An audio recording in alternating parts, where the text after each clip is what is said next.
ने कभी जैसे आपसे कोई सवाल पूछे पहले कभी हफ्ता पहले कि किसी मुल्क की तरक्की कैसे मुमकिन है, आपके पास जवाब था? नहीं ना। आज है वीडियो देखने के बाद। अस्सलामुअलैकुम, नमस्ते, सत श्री अकाल। उम्मीद करता हूँ ठीक होंगे, खुश होंगे। मैं हूँ तारिक न्याजी, मेरे साथ मौजूद हैं। अस्सलाम वालेकुम, नमस्ते, सत श्री अकाल। मैं हूँ सवेरा खान। अस्सलाम वालेकुम, मैं हूँ मारिया रेन। अस्सलाम वालेकुम, मैं हूँ अंबर रेन। तो चलते हैं वीडियो की तरफ, फिर करते हैं गपशप। वीडियो का टाइटल है, चलो वीडियो का टाइटल है how will India develop by 2047। So start करते हैं। क्या है video, let's start. World bank के मुताबिक अगर किसी देश में प्रति व्यक्ति आय $12,000 यानी सालाना 10 लाख रुपए से ज्यादा है तो फिर वो देश को उच्च आय वाली अर्थव्यवस्था यानी विकसित अर्थव्यवस्था माना जाता है। कुछ इसी तरह प्रधानमंत्री नरेंद्र मोदी ने अगले 25 साल में देश को विकसित राष्ट्र बनाने का लक्ष्य रखा है। 2047 में जब देश आजादी के 100 साल का जश्न मना रहा होगा तब भारत को विकसित देशों की लिस्ट में शुमार करने का ये महत्वाकांक्षी लक्ष्य तय किया गया है। आंकड़ों के मुताबिक अनुमान है कि 2047 तक देश की इकोनॉमी $30 ट्रिलियन तक पहुंच जाएगी। फिलहाल अभी $3.7 ट्रिलियन की जीडीपी के साथ दुनिया का 5वीं सबसे बड़ी अर्थव्यवस्था है। 15 अगस्त 2023 को जब प्रधानमंत्री नरेंद्र मोदी लाल किला से भाषण दे रहे थे तो उन्होंने कहा था 2047 तक भारत विकसित राष्ट्रों की कतार में खड़ा होगा। कुछ ऐसा दावा और वादा प्रधानमंत्री नरेंद्र मोदी का है। दोस्तों, आज का वीडियो इसी विषय पर है और हमारा पहला सवाल ये है कि सच में भारत विकसित देश बन सकता है या फिर यह एक सपना मात्र है। 2047 तक भारत अमेरिका की तरह विकसित कैसे होगा? भारत को विकसित देश बनाने के लिए सरकार क्या क्या कर रही है और विकसित भारत की राह में सबसे बड़ी रुकावट क्या है? एक एक कर सारे सवालों के जवाब मिलेंगे इस वीडियो में, बस वीडियो के अंत तक आप बने रहे। आते हैं आज के पहले सवाल पर, क्या भारत विकसित बन सकता है या फिर यह एक सपना मात्र है? जवाब है, भारत को विकसित बनाना एक सपना है जो पूरा हो सकता है और इस पर शक करने का कोई कारण नहीं है। अब अगला सवाल ये है कि भारत विकसित राष्ट्र बनेगा कैसे? अगर 2047 तक अमेरिका की तरह विकसित देशों में शामिल होना है तो इसके लिए भारत को अगले 24 वर्षों तक हर वर्ष 8% या उससे तेज गति से विकास करना होगा। पिछले 5 वर्षों को देखें तो 2019-20 में भारत की विकास दर 3.87% थी। अगले साल 2020-21 में -5.83% रही। इस वर्ष कोरोना के कारण दुनिया भर की अर्थव्यवस्था घाटे में थी। 2021-22 में ये बढ़कर 9.05% हो गई, जिस कारण दुनिया में सबसे तेज विकास किया भारत ने। बाद में 2022-23 में ये 7.24% रही और यह भी दुनिया में सबसे तेज थी, जबकि 2023-24 में भारत की विकास दर 6.8% रहने का अनुमान है, यानी हम टारगेट से पीछे हैं। भारत को विकसित होने के लिए 8% की विकास दर हर वर्ष होना चाहिए। हालांकि चीन और अमेरिका का जीडीपी ग्रोथ भारत से कम है, लेकिन अमेरिका और चीन की जीडीपी का साइज भारत से बहुत बड़ा है। अमेरिका की जीडीपी 25.46 ट्रिलियन $, है और चीन की जीडीपी 18.1 ट्रिलियन $, है, जबकि भारत की जीडीपी 3.39 ट्रिलियन $, है। यानी अमेरिका की इकोनॉमी हमसे 7.5 गुना बड़ी और चीन की 5.33 गुना बड़ी है। ऐसे में सवाल है, भारत कैसे चीन और अमेरिका को टक्कर देगा और कैसे इन देशों की तरह अमीर बनेगा? इसे हम दुनिया भर की रिसर्च से समझते हैं। अभी भारत दुनिया की 5वीं सबसे बड़ी इकोनॉमी है। SBI इकोरैप के मुताबिक 2027 तक भारत जापान को पीछे छोड़ देगा और दुनिया की 3वीं सबसे बड़ी इकोनॉमी बन जाएगा। इन्वेस्टमेंट बैंक गोल्डमैन सैक्स ने कहा है कि वर्ष 2075 तक भारत की जीडीपी अमेरिका को पीछे छोड़ देगी। इससे भारत दुनिया की दूसरी सबसे बड़ी इकोनॉमी बन जाएगा। वर्ष 2075 तक भारत की जीडीपी 52.5 लाख करोड़ $, तक पहुंचने का अनुमान है। यानी इस रफ्तार से हम आगे बढ़े तो अमेरिका को पीछे छोड़ने के लिए हमें साल 2075 का इंतजार करना होगा। लेकिन भारत इकोनॉमी में 2047 से ही अमेरिका को टक्कर देने की स्थिति में आ जाएगा। तो ये तो क्लियर है कि भारत अमेरिका और चीन की टक्कर का देश बन जाएगा। लेकिन सवाल ये है कि इसके लिए सरकार क्या कर रही है? दरअसल सरकार को भी पता है कि यह काम इतनी आसानी से नहीं हो पाएगा, इसलिए अलग अलग टाइम के हिसाब से प्लान बनाए गए हैं और इस प्लान में सबसे ज्यादा फोकस देश के इंफ्रास्ट्रक्चर पर है। सरकार ने विकसित देशों की तरह टिकाऊ और आधुनिक इंफ्रास्ट्रक्चर का निर्माण कार्य शुरू किया है। इसके लिए 2019 में गति शक्ति योजना की शुरुआत की गई, जिसमें 110 लाख करोड़ रुपए के निवेश से देश में इंफ्रास्ट्रक्चर मजबूत करने का प्लान बनाया। इस प्लान में सबसे ज्यादा फोकस ट्रांसपोर्ट इंफ्रास्ट्रक्चर पर किया गया। रेलवे, सड़क, पोर्ट, एयरपोर्ट, ये 4 ऐसे सेक्टर हैं जहां सरकार सबसे ज्यादा निवेश कर रही है। अब एक एक कर समझिए कि किस सेक्टर में क्या किया जा रहा है। सबसे पहले बात रेलवे की करते हैं। यात्री रेल को मॉडर्न बनाने के लिए सरकार ने 2030 तक का लक्ष्य रखा है, जिसमें bullet train, Vande Bharat train, नमो भारत ट्रेन और अमृत भारत रेलवे स्टेशन योजना बनाई गई है। रेलवे की कोशिश है कि 2027 तक मुंबई और अहमदाबाद के बीच देश की पहली बुलेट ट्रेन चलने लगे। 2027 तक सरकार देश में 400 semi high speed Vande Bharat train चलाने का भी लक्ष्य है। 2030 तक दिल्ली के आसपास के 5 शहरों को नमो भारत ट्रेन से जोड़ने की योजना है। फिलहाल नमो भारत यानी RRTS के दिल्ली मेरठ रूट का पहला फेज 20 अक्टूबर 2023 को शुरू हो चुका है। सिर्फ ट्रेन ही नहीं, सरकार का ध्यान रेलवे स्टेशन पर भी है। सरकार देश के 1309 रेलवे स्टेशन को डेवलप कर रही है। इसके लिए अमृत भारत योजना शुरू की गई है। इसके लिए 2470 करोड़ का बजट है। पहले चरण में 27 राज्यों के 508 रेलवे स्टेशन का पुनर्विकास किया जा रहा है। दूसरे चरण में 801 रेलवे स्टेशन का डेवलपमेंट होगा। रेलवे पर सरकार का फोकस कितना ज्यादा है, इसे ऐसे समझिए। 2013 में रेल बजट 63,363 करोड़ का था, जबकि 10 वर्ष बाद 2023 में 2,40,000 करोड़ का है, यानी करीब 400% ज्यादा। रेल को भारत की लाइफलाइन मानी जाती है और अब इसे इस तरह से अत्याधुनिक बनाया जा रहा है कि इसे लोग भारत को विकसित बनाने वाली लाइन भी कहने लगेंगे। रेल यात्री के अलावा सरकार रेलवे के फ्रेट कॉरिडोर पर भी काम कर रही है। फिलहाल देश में 2 फ्रेट कॉरिडोर पर काम चल रहा है। पहला 1839 किलोमीटर का ईस्टर्न डेडिकेटेड फ्रेट कॉरिडोर है, जिसका करीब 1337 किलोमीटर का हिस्सा पूरा हो चुका है, और 1504 किलोमीटर का वेस्टर्न डेडिकेटेड फ्रेट कॉरिडोर है। इन दोनों फ्रेट कॉरिडोर के शुरू होने से भारत में माल ढुलाई सस्ती होगी, जिससे लॉजिस्टिक कॉस्ट कम हो जाएगा। रेलवे के बाद अब रोड नेटवर्क की बात करते हैं।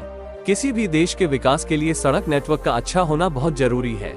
भारत सड़कों का जाल बिछाने में कितना सीरियस है, इसे ऐसे समझिए कि भारत में पिछले 9 वर्षों में जितने हाईवे और एक्सप्रेसवे बने हैं, उतने तो आजादी के बाद किसी सरकार में नहीं बने थे। वर्ष 2014-15 में देश में नेशनल हाईवे 91,000 किलोमीटर के करीब था। बीते 9 वर्षों में 50,000 किलोमीटर नेशनल हाईवे का निर्माण किया गया, जिससे यह आंकड़ा 1,45,000 किमी तक पहुंच गया है। सिर्फ नेशनल हाईवे ही नहीं, बल्कि ग्रामीण सड़क संपर्क की 53,000 किलोमीटर की सड़कें भी बनी हैं। इसके अलावा देश में करीब 30 एक्सप्रेसवे का निर्माण हो रहा है, और देश में एक्सप्रेसवे के निर्माण की गति प्रतिदिन 37 किलोमीटर तक पहुंच चुकी है, जो अपने आप में एक रिकॉर्ड है। भारत ने पिछले 9 वर्षों में इतनी सड़कें बना दी हैं कि सड़क नेटवर्क के मामले में अमेरिका के बाद भारत आज दूसरे नंबर पर पहुंच चुका है। यही नहीं, दुनिया के सबसे बड़े एक्सप्रेसवे में से एक दिल्ली मुंबई एक्सप्रेसवे के कई सेक्शन पूरे हो चुके हैं। अगले वर्ष तक 1350 किलोमीटर लंबे दिल्ली मुंबई एक्सप्रेसवे को पूरा करने का लक्ष्य है। सिर्फ इतना ही नहीं, अब यूरोपियन देशों की तरह भारत में भी इलेक्ट्रिक हाईवे बन रहा है, जिस पर बिजली से चलने वाले ट्रक और बसें 100 किलोमीटर प्रति घंटे की रफ्तार से चलेंगी। रोड नेटवर्क के बाद अब एयरपोर्ट की बात करते हैं। भारत में 131 हवाई अड्डे परिचालन में हैं, जिनमें 29 अंतर्राष्ट्रीय, 92 घरेलू और 10 कस्टम हवाई अड्डे हैं, जबकि सरकार ने जून 2023 में 21 और ग्रीनफील्ड हवाई अड्डों को मंजूरी दे दी है। तय लक्ष्य के मुताबिक 2024 तक देश में 100 नए एयरपोर्ट बनाने थे। इसमें काफी हद तक सरकार को सफलता मिली है। अब सरकार की कोशिश है कि देश के अंदर 1000 एयर रूट्स हो। अगर सरकार ऐसा करने में कामयाब रही तो इसे एविएशन सेक्टर में बड़ी क्रांति की तरह देखा जाएगा। भारत एविएशन सेक्टर में कैसे आगे बढ़ रहा है, इसे ऐसे भी समझ सकते हैं कि 2029-30 तक 35 करोड़ घरेलू और 16 करोड़ अंतर्राष्ट्रीय हवाई यात्रियों के उड़ान भरने की संभावना है। इसी वर्ष भारत की 2 विमान कंपनियों ने विमान के लिए सबसे बड़े ऑर्डर दिए। इंडिगो ने इतिहास का सबसे बड़ा 500 हवाई जहाज का ऑर्डर दिया। कंपनी अगले 10 सालों में 1000 और नए विमानों को अपनी फ्लीट में शामिल करेगी, जबकि एयर इंडिया ने $70 अरब में 470 एयरबस और बोइंग विमानों के ऑर्डर दिए हैं। सोचिए, जो एयर इंडिया पिछले वर्ष तक घाटे में थी, अब वो एक साथ इतने विमानों का ऑर्डर दे रही है। एयरपोर्ट के बाद अब पोर्ट की बात करते हैं। भारत दुनिया का मैन्युफैक्चरिंग हब बनना चाहता है, और इसके लिए जरूरी है कि उसके पास उन देशों तक माल पहुंचाने के लिए अच्छे पोर्ट्स हो। वैसे भारत में अभी 7500 किलोमीटर लंबी तटरेखा के साथ 12 बड़े पोर्ट्स और 200 से ज्यादा छोटे पोर्ट्स हैं। महाराष्ट्र के वाधवन में देश का 13वां विशाल पोर्ट बन रहा है। फिलहाल महाराष्ट्र में 48, गुजरात में 42, केरल में 17, तमिलनाडु में 15 और कर्नाटक में 10 पोर्ट्स हैं। सागरमाला परियोजना के तहत स्वतंत्र भारत के 100 वर्ष पूरे होने पर समुद्र तट के पास पोर्ट की सीरीज बनाने की तैयारी है। सरकार की योजना है कि आधुनिक जल मार्गों के जरिए अर्थव्यवस्था में लॉजिस्टिक की लागत को 14% से घटाकर 10% किया जाए। अगर भारत ऐसा कर पाया तो अमेरिका और चीन की टक्कर में आ जाएगा। वहां भी लॉजिस्टिक की लागत 8% से 10% है। इससे उनका सामान सस्ता और भारत का महंगा हो जाता है। हालांकि विकसित राष्ट्र बनने की इन कोशिशों के बीच कभी महामारी तो कभी युद्ध के खतरे भी हैं, लेकिन सरकार का फोकस क्लियर है। इसलिए बजट 2023-24 में बुनियादी ढांचे के विकास के लिए 10 लाख करोड़ खर्च करने का टारगेट है। ये कुल जीडीपी का 3.3% है। लद्दाख की ऊंचाई वाले क्षेत्र में रेलवे लाइन, ब्रह्मपुत्र नदी के नीचे रेल सुरंग, मुंबई और अहमदाबाद के बीच बुलेट ट्रेन परियोजना और कई महत्वाकांक्षी परियोजनाएं ऐसे हैं जिस पर काम चल रहे हैं। यानी जो कहानी मैंने आपको बताई वो तो ट्रेलर मात्र है। अभी तो सिर्फ विकसित भारत की नींव तैयार हो रही है, असली पिक्चर अभी भी बाकी है। तो दोस्तों, हमारा जानकारी आपको कैसा लगा और इसमें आपका क्या राय है, कमेंट में जरूर बताइएगा। यदि आप ऐसे वीडियोस को देखना पसंद करते हैं तो मेरे चैनल को जरूर सब्सक्राइब करना, क्योंकि मैं इस तरह का वीडियोस लाता हूँ। चलिए फिर मिलेंगे नेक्स्ट वीडियो में। जय हिंद, जय भारत। जी जनाब, ये था 2047 तक जो इंडिया का अच्छा, जिंदगी में टारगेट बनाना जरूरी है कि हमने इस साल तक ये कर लेना है, इस साल तक ये कर लेना है। तो इंडिया का टारगेट है डेवलप कंट्री। अच्छा, फिर डेवलप कंट्री की भी इससे भी पहले आ जाते हैं। भैया की वीडियो का बनाने का स्टाइल बहुत अच्छा, बहुत ही सीरीज तरीके से बच्चे भी समझ जाए। जैसे वो ट्रेन दिखा रहे हैं, जहाज दिखा रहे थे, बंदे का फेस नहीं है, लेकिन जिस तरीके से उन्होंने डिटेल से, एनिमेशन से, ग्राफिक्स के जरिए से बड़ी मेहनत से वीडियो बनाते हैं इंडियन। समझाने का तरीका कार है, बहुत अच्छा टीच कर रहे हैं। बिल्कुल है। तो मैंने अक्सर ये देखा है कि इस तरह की चैनल हमारे यहाँ है ही नहीं। हमारे यहाँ पे YouTube पे इस तरह की कोई बातें, या फिर इस तरह के काम ही नहीं हो रहे तो क्या वीडियो हमारे यहाँ तो इसको अंदर डाला जा रहा है, इसको आज ये जलसा है, आज उसने इसकी उतार दी तो उसने उसको चढ़ा दिया, तो इसने ये कर दिया, ये वीडियोस बनती है हमारे यहाँ। तो खैर बहरहाल बहुत खुशी होती है, अच्छा लगता है और सीखने को मिलता है। अच्छा, आप लोगों ने नोट किया किसी भी कंट्री की तरक्की का दारोमदार कनेक्टिविटी पर है सारा, इंफ्रास्ट्रक्चर, सड़कें, ट्रेनें। अच्छा, ट्रेनों की भी कितनी, हमने पूरी वीडियो देखी थी कि कितने तरह की ट्रेनें बना रहे हैं। फिर वो वंदे भारत भी है, नमो भारत भी है, तो IRRT है, बहुत सारी मतलब है कि फिर अभी जैसे ये है पोर्ट। जब आपके मुल्क में पोर्ट का निजाम अच्छा है तो आप चीजें दुनिया को जाओ भेजोगे। इंपोर्ट एक्सपोर्ट का बहुत अच्छा एप्लीकेशन सिस्टम आपका, सब उससे इनका मुल्क तरक्की करेगा। अच्छा, ये मेरे ख्याल में $10,000 या 10 लाख पर ईयर अगर हर बंदा किसी मुल्क का कमाता है तो वो डेवलप कंट्री कहलाता है। यानी इसका मतलब ये है कि जैसे अमेरिका अगर डेवलप कंट्री है, जापान अगर डेवलप कंट्री है, चाइना अगर डेवलप कंट्री है, तो इन कंट्रीज का फी बंदे की सालाना इनकम का रेशो निकाला जाता है। ये तरक्की याफ्ता कंट्री है, लंदन तरक्की याफ्ता कंट्री है, फ्रांस, तो वहाँ पे पर बंदे की सालाना इनकम कम से कम $10 लाख, 10 लाख समझो उनकी है, तो वो डेवलप कंट्री है। तो ये इंडिया का टारगेट है। अच्छा, जीडीपी हमारी कितनी है, हमारा पूरा मुल्क कितना कमाता है? जैसे इंडिया की 3 ट्रिलियन से ऊपर है, ट्रिलियन। चाइना की 18 ट्रिलियन, अमेरिका की 30 ट्रिलियन, और पाकिस्तान 3 या 4 बिलियन। अभी हम 10 तक जाएंगे तो 1 ट्रिलियन होगा। अभी हम 5 बिलियन भी नहीं, बिलियन पे हैं। मिलियन, बिलियन, ट्रिलियन, अभी हम बिलियन पे हैं। ट्रिलियन पर होने में तो बहुत टाइम लगना है, शायद कि कोई दूसरी सदी। अच्छा, मुझे लगता है इंडिया का एक टारगेट है, जैसे ये 1947 के अंदर आजाद हुआ था, तो ये 100 साल में पूरा अपना उसको डेवलप कर लेंगे। हमने यार 100 साल में क्या किया? अच्छा, आपको मजे की बात बताऊं, कहते चाइना बाद में आजाद हुए हमसे। अब चाइना हमसे ज्यादा तरक्की याफ्ता है। कहीं सिंगापुर 2060 में सिंगापुर की बहुत बुरी हालत थी। सिंगापुर जदीद मेन चीज बिल्कुल, होती है बिल्कुल। आपके जो ऊपर के लोग हैं वो ईमानदार हो। बिल्कुल ऐसा ही है। अच्छा, मुझे इनका ये अच्छा लगा सिस्टम, इतने सारे पोर्ट्स हैं इनके पास, कितनी हाँ, तरक्की यार। कर रहे हैं ये लोग। जदीद अच्छा, हमारे टेक्नोलॉजी सिस्टम इनके जो वो क्या कहते हैं, माल गाड़ी जो होती है, फ्रेट कॉरिडोर जो हाँ जी, कहते हैं, ट्रेनों से जो माल जाता है सस्ता तरीन काम है ये। ट्रेन से आप माल भर के भेजो ना, हमारे यहाँ पे ट्रेनों का सिस्टम ही नहीं है ये वाला। कंटेनर्स आ गए ना, खत्म कर दिया गया। कंटेनर महंगा, ये माफिया होता है। माफी।